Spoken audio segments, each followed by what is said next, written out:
Audiolivro Primeiro o Reino. Como uma pobre viúva nos ensina os princípios da verdadeira adoração. De Josanã Alves. Capítulo 12. Minha maior herança. Todas as manhãs e tardes devemos apresentar nossos filhos a Deus como sua herança remida com sangue, ensinando-lhes que seu principal dever e privilégio é amar e servir a Deus. Texto de Ellen White. Theodore Roosevelt diz: o que tenhamos de fazer pelo homem, façamos antes que seja homem. Há alguns anos recebi um convite para o aniversário da filha de um casal de amigos. O convite logo me chamou a atenção.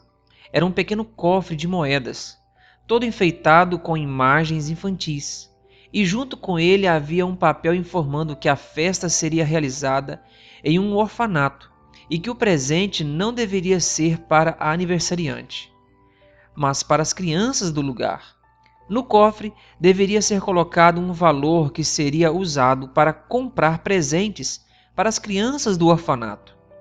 Depois de alguns dias, eu conversei com os pais da garotinha, tentando entender melhor de onde eles haviam tirado aquela fantástica ideia. A resposta deles foi: pastor, nossa filha já tem mais brinquedos do que é necessário para uma criança. Nós queremos que ela aprenda a compartilhar e a vencer o egoísmo. Não há nada melhor do que frequentar lugares onde existem crianças que não possuem quase nada. Que espetacular!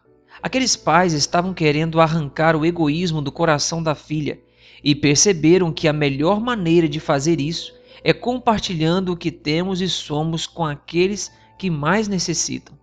Na verdade, essa não é uma prática nova. Em 1890, Ellen White escreveu as seguintes palavras: na dispensação judaica, por ocasião do nascimento dos filhos, era feita uma oferta a Deus por indicação dele próprio. Agora, vemos os pais tendo o cuidado especial de dar presentes aos filhos por ocasião de seus aniversários. Fazem disso uma ocasião para honrar a criança, como se a honra fosse devida ao ser humano.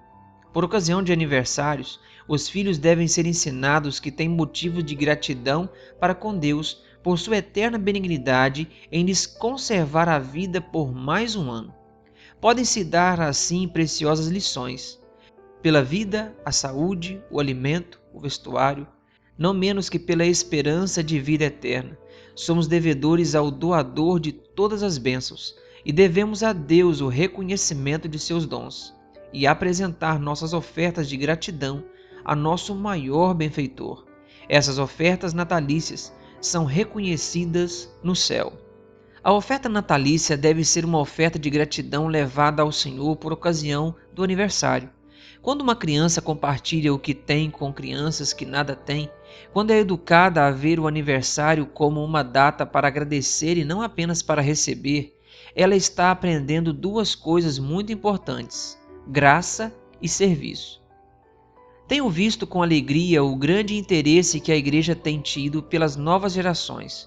Tem crescido a ênfase em formar uma igreja saudável espiritualmente, crendo que somos salvos unicamente pela graça de Jesus Cristo. Espero com expectativa ver uma nova geração de membros equilibrados e preparados para o encontro com o Senhor. No entanto, cada vez mais precisamos entrelaçar a graça e o serviço no ensino de nossos filhos.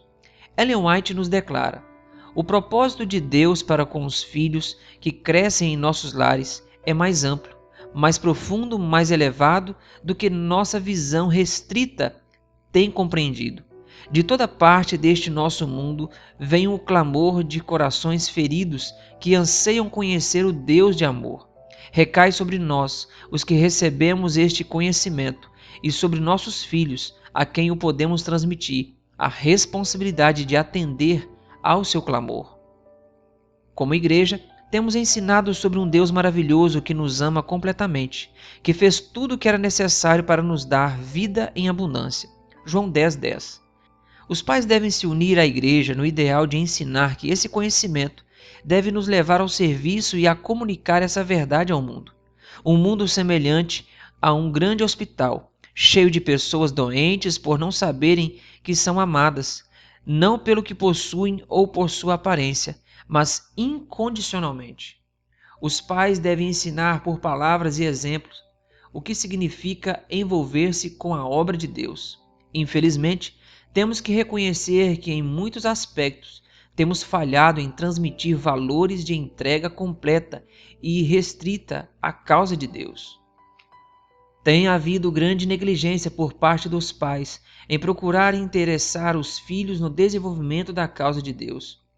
Em muitas famílias, as crianças parecem ser postas de lado como se fossem seres irresponsáveis.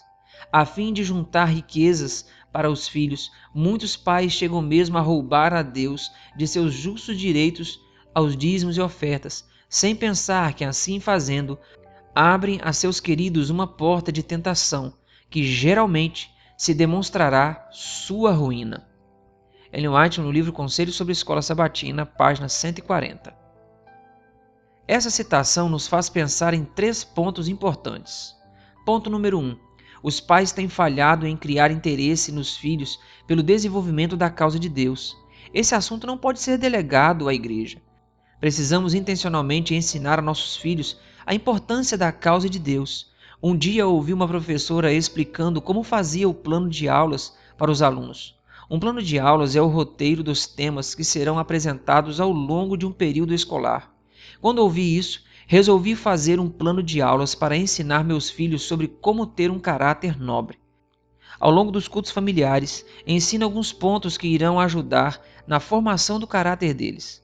Alguns pontos do meu programa de aulas para 2021 são: como honrar a Deus acima de tudo, como dizer não ao inimigo, como orar, como ler a Bíblia, o que é caráter, como escolher uma amizade, como amar a causa de Deus, o que fazer para nunca desistir, como usar o dinheiro, como ser fiel nos dízimos e nas ofertas, o que é integridade, o que é uma consciência pura e uma sexualidade correta, e como cuidar do corpo.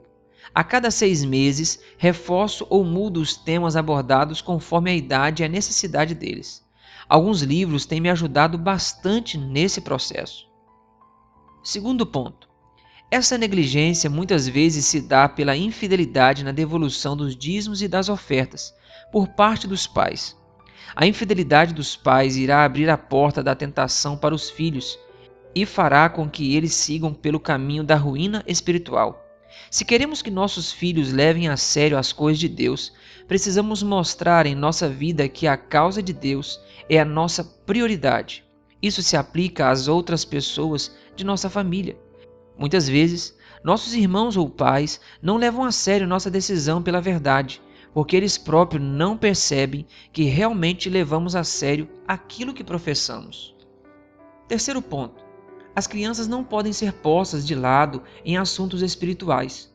Muitos adultos agem como se elas não tivessem nenhuma percepção espiritual. Isso é um grande engano. A visão espiritual das crianças é muito mais profunda que a da grande maioria dos adultos. Por esse motivo, Jesus nos desafiou a sermos como crianças. Certo dia, eu estava viajando de férias com minha família. Saímos de carro às 8 horas e a viagem iria durar entre 10 e 12 horas. Assim que entrei no carro, as crianças começaram a fazer a pergunta que aterroriza qualquer viagem em família. Papai, já está chegando? Minha resposta sempre era a mesma. Ainda não. Isso não as convencia e a cada 20 minutos repetiam a pergunta. Depois de um tempo, já um pouco irritado, respondi. Vamos fazer o seguinte, não perguntem mais se já está chegando. Quando escurecer, é porque estamos chegando. Enquanto estiver claro, é porque estamos longe. Minha filha imediatamente respondeu, Papai, quer dizer que quando ficar escuro, nós chegamos? Sim, eu respondi. Ela então replicou, então eu vou orar para Deus fazer ficar escuro agora. Durante aquela viagem, segui pedindo que Deus me desse a confiança de uma criança que não tem a menor dúvida da capacidade de Deus em fazer o dia escurecer às 10 horas da manhã. Essa é a percepção espiritual das crianças e como adultos devemos fortalecê-la e imitá-la. Tive o privilégio de crescer em um lar em uma clara visão da graça maravilhosa de Deus. Isso tem feito uma diferença tremenda em minha vida e meu ministério. Juntamente com o ensino da graça, meus irmãos e eu crescemos acompanhando minha mãe, várias noites por semana, em estudos bíblicos a diversas famílias.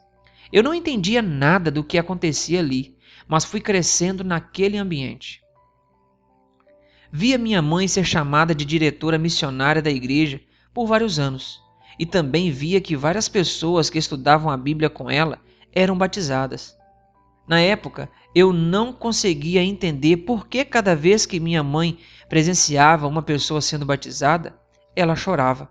À medida que fui crescendo, comecei a entender o que se passava no coração de minha mãe e comecei a sentir o chamado de Deus para experimentar em minha vida o que ela já sentia há anos. Lembro-me do brilho nos olhos dela quando lhe falei que estava sentindo Deus me chamar para ser um ministro em tempo integral. Lembro-me do abraço e da conhecida lágrima nos olhos. Tive a alegria de me formar em teologia e receber os conselhos e a ajuda de minha mãe por 1 ano e meio de meu ministério. Então, em março de 2004, descobrimos que aquela mulher tão cheia de vida estava com um câncer, que a levou à morte em 27 de julho de 2004. No dia do sepultamento, quando voltamos para casa, a campainha tocou. Meu pai foi atender e à porta estava uma senhora que ainda não estava sabendo do falecimento de minha mãe e estava ali para visitá-la. Meu pai explicou-lhe que ela havia dormido no Senhor e que havia sido sepultada há meia hora. Aquela senhora, em lágrimas, disse: "Eu devo muito a Dona Antônia. Eu não tinha paz com meus filhos, nem meu casamento. E quando ela me falou de Jesus e da Bíblia, tudo melhorou em minha vida."